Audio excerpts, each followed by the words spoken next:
कोशिश हमारी यही, तोड़ेंगे मौन को और जारी रखेंगे संवाद। जो शिकायतें आई उसका तत्काल निराकरण कैसे हो, इस पर नगर निगम में किसी भी प्रकार का, हर नगर निगम में, इंदौर के तो नगर निगम में ही, पर हर नगर निगम में इसका एक अलग से विभाग बनना चाहिए जिसमें इस तरह की घटनाएं वापस नहीं घटे। तत्काल सीवरेज के पानी से या पानी के जहर से या वाटर के वैकल्पिक व्यवस्था से इससे किसी प्रकार का सिस्टम बने। सीवरेज और पेयजल की लाइनों की पूरी तरीके से अलग करना चाहिए। ये बार बार इस तरह की घटनाएं नहीं घटे, आगे नहीं घटे, इसके लिए इस पर नगर निगम ने निर्णय लेना चाहिए।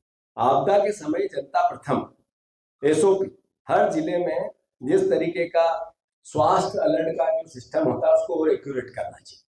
मैं मानता हूँ पीड़ित परिवारों को स्थायी रूप से सहायता, जैसा हमने कहा था ये हत्याएं हुई तो 1-1 करोड़ रुपए का सरकार मुआवजा देना चाहिए। प्रशासनिक निष्पक्षता की गारंटी होना चाहिए। ये कलेक्टर जो कपड़े धोने गया था एक कार्यालय पे, बीजेपी के राजनीतिक कार्यालय पे, आरएसएस के संघ के कार्यालय पे, ये प्रशासनिक अधिकारियों को बंद करना चाहिए। कलेक्टर के खिलाफ हम जितनी भी जिस भी स्टेज पे शिकायत कर सकते हैं वो करेंगे।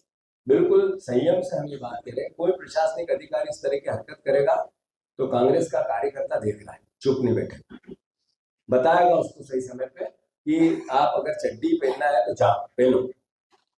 मैं फिर से प्रशासनिक निष्पक्षता की गारंटी देना चाहिए। और जल स्वास्थ्य सुरक्षा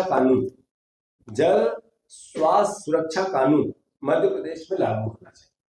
ये कानून जैसे भोजन का अधिकार कांग्रेस पार्टी ने दिया था, स्वास्थ्य का अधिकार दिया था, शिक्षा का अधिकार दिया था, ऐसे स्वस्थ जल का भी एक अधिकार का कानून बनना चाहिए और उसकी गारंटी होनी चाहिए सरकार की, वो चाहे देश की दे या चाहे प्रदेश की दे।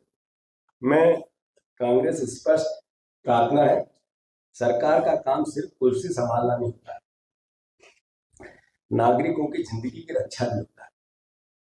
अगर भाजपा ये नहीं कर सकती है तो कांग्रेस विकल्प और समाधान के लिए तैयार है। आप सबके सहयोग की अपेक्षा है।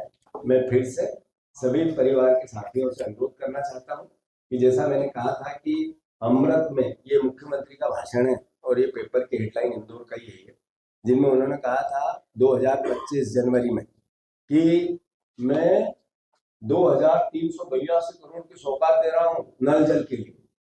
एक साल पहले तो वो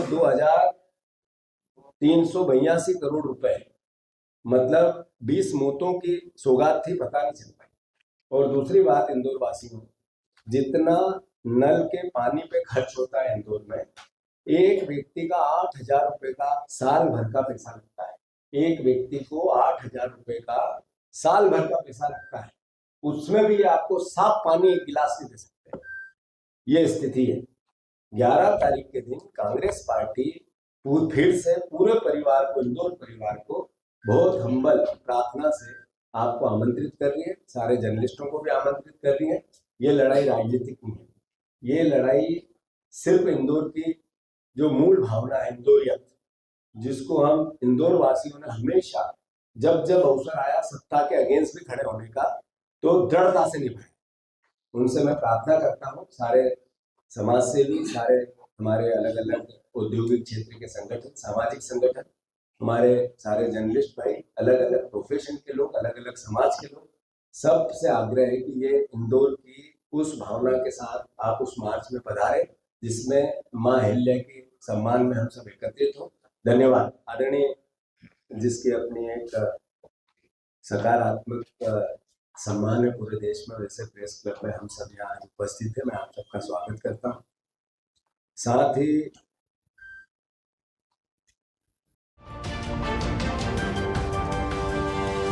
कोशिश हमारी यही, तोड़ेंगे मौन को और जारी रखेंगे संवाद।